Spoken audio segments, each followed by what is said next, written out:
joydan juda ham keskin va shiddatli tezlanishda sekin tezlanishga qaraganda quvvat ko'proq sarflanadi.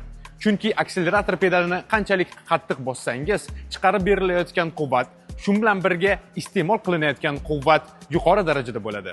Siz ko'zlagan tezligingizga akselerator pedalini asta-sekin ravishda bosib, bosqichma-bosqich ham erishishingiz mumkin. Tormozlanish paytida elektromobillarda energiyani qayta tiklash, ya'ni rekuperatsiya tizimi mavjud.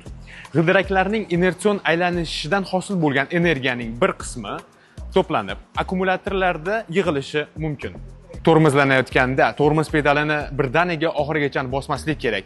Bu tormoz kalotkalarini darhol ushlab olinishiga olib keladi.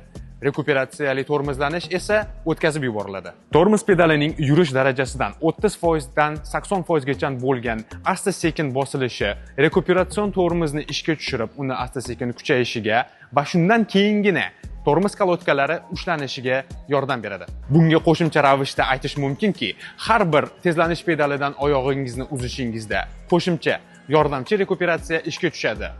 Ammo bu to'laqon tormozlanishga olib keladigan rekuperatsiya kuchi emas.